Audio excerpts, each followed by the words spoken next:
Challenges میں ہیں ان میں ایک بڑا چیلنج ہے یہ کہ اولاد اپنے والدین کی فرما بردار نہیں ہے، نافرمان ہے، ان کی عزت نہیں کرتی، ان کا احترام نہیں کرتی، ان کی ضروریات پوری نہیں کرتی، ان کے تقاضے پورے نہیں کرتی، بلکہ صرف تقاضے ضروریات نہیں، ان کی گستاخیاں کرتی ہے، ان کی نافرمانیاں کرتی ہے۔ بعض دفعہ تو ایسی بدبخت اولاد کے بارے میں بھی سننے کو ملتا ہے جو اپنے والدین کو مارتے ہیں، اور بعض ایسی بدبخت اولاد کے بارے میں بھی بعض دفعہ سننا پڑتا ہے، اس طرح کی خبریں آتی ہیں کہ انہوں نے اپنے والدین کو قتل کر دیا۔ اس حد تک بعض دفعہ اولاد گر جاتی ہے، اور یہ ہمارے معاشرے میں ہو رہا ہے۔ اس کی اشد ضرورت ہے کہ منبر و محراب سے لوگوں کو سمجھایا جائے، آج کی نوجوان نسل کو گائیڈ کیا جائے۔ الحمدللہ وحدہ والصلاة والسلام علی من لا نبی بعدہ، اما بعد فقد قال اللہ تعالی فی الکلام المجید والفرقان الحمید، وقضى ربك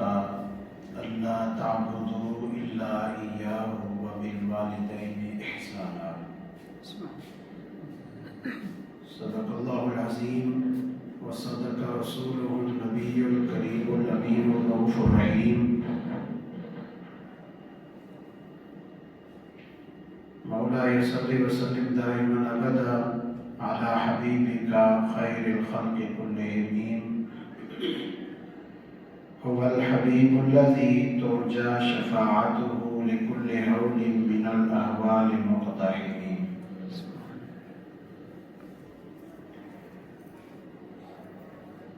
إن الله وملائكته يصلون على النبي يا أيها الذين آمنوا صلوا عليه وسلموا تسليما، اللهم صل وسلم على سيدنا ومولانا محمد وعلى آل سيدنا ومولانا محمد وبارك وسلم عليه، رب اشرح لي صدري ويسر لي أمري واحلل عقدة من لساني يفقهوا قولي اللہ رب العزت نے قرآن مجید میں بڑے اہتمام کے ساتھ والدین کے ساتھ حسن سلوک کا کئی بار حکم عطا فرمایا۔ والدین زندہ ہوں یا فوت ہو جائیں، بہر دو صورت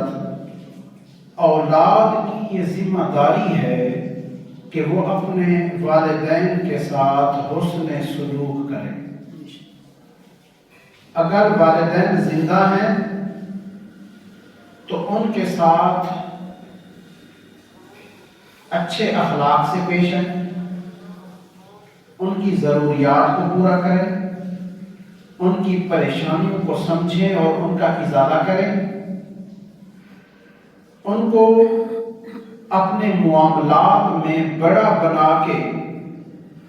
مشورے کے ساتھ اپنے گھر کے معاملات انجام دیں، ان کی ہر وقت حوصلہ افزائی کریں،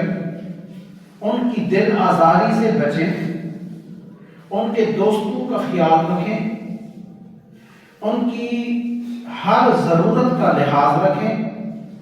بیمار ہیں تو ان کی دوائی کا لحاظ رکھیں، ان کی صحت کا خیال رکھیں، اور گفتگو کرتے ہوئے ان کے ساتھ انتہائی ادب والا طریقہ اختیار کریں۔ اگر والدین اس دنیا سے رخصت ہو گئے تو ان کی قبر پر حاضر ہوں، فاتحہ پڑھیں، جب کبھی بھی کوئی صدقہ کریں، خیرات کریں، کوئی تلاوت کریں، کوئی نیکی کریں، تو اس نیکی میں، اس صدقے میں، اس دعا میں اپنے والدین کو بھی شریک رکھیں، ان کے ایصال ثواب کرتے رہیں۔ یہ اولاد پر والدین کا حق ہے، اگر کوئی اولاد والدین کی زندگی میں یا والدین کے فوت ہو جانے کے بعد اپنے حقوق ادا نہیں کرتی تو اس کے لیے قرآن و سنت میں سخت وعیدیں ہیں۔ اللہ رب العزت نے قرآن مجید میں والدین کو اہمیت دیتے ہوئے اور ان کے ساتھ حسن سلوک کو اہمیت دیتے ہوئے فرمایا وَقَضَىٰ رَبُّكَ أَلَّا تَعْبُدُوا إِلَّا إِيَّاهُ، اللہ نے یہ فیصلہ کیا ہے، تیرے رب نے یہ فیصلہ کیا ہے کہ تم صرف اسی کی عبادت کرو، کسی اور کی تم عبادت نہ کرو۔ اس کے فوراً بعد اس حکم کے ساتھ جوڑ کے جو دوسرا حکم دیا وہ فرمایا وَبِالْوَالِدَيْنِ إِحْسَانًا، تیرے رب نے یہ بھی فیصلہ کیا ہے کہ اپنے والدین کے ساتھ حسن سلوک کرو۔ اب اس کے بعد اللہ رب العزت نے پوری وضاحت کے ساتھ کہ حسن سلوک کیسے کرے۔ اِمَّا يَبْلُغَنَّ عِندَكَ الْكِبَرَ أَحَدُهُمَا أَوْ كِلَاهُمَا، فرمایا اگر تمہاری موجودگی میں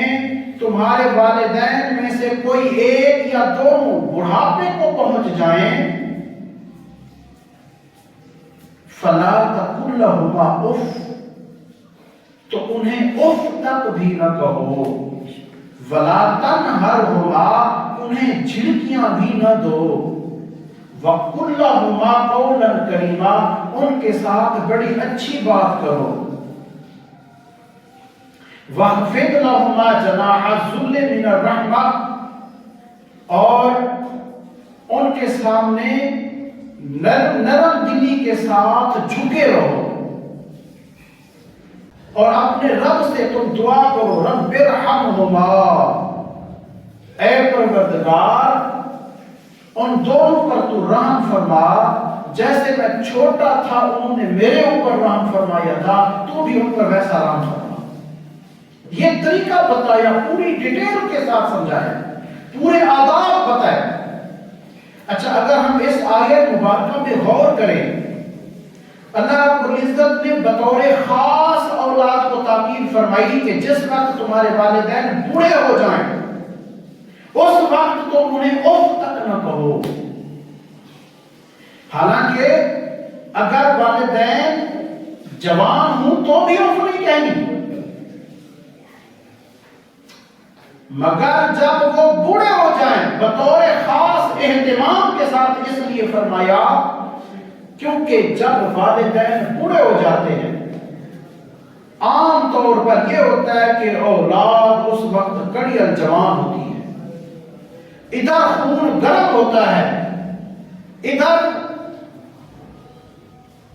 ماں باپ کا جسم کمزور ہو چکا ہوتا ہے،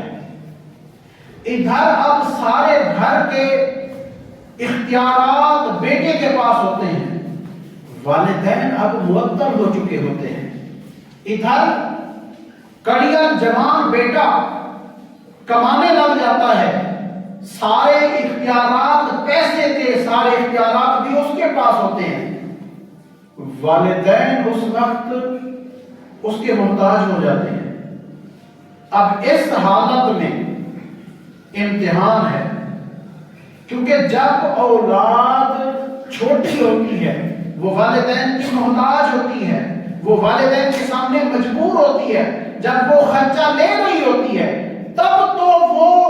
ہر وقت اپنے والدین کے ساتھ لاڈ پیار محبت احترام سارے تقاضے پورے کر رہی ہوتی ہے، مگر جب وہ اپنے والدین پر خرچ کر رہے ہوں تو اندیشہ ان کے بھٹکنے کا اس وقت ہے، جب والدین کما نہ رہے ہوں، جب اولاد کما رہی ہو تو اندیشہ ان کی بد اخلاقی کا اس وقت ہے،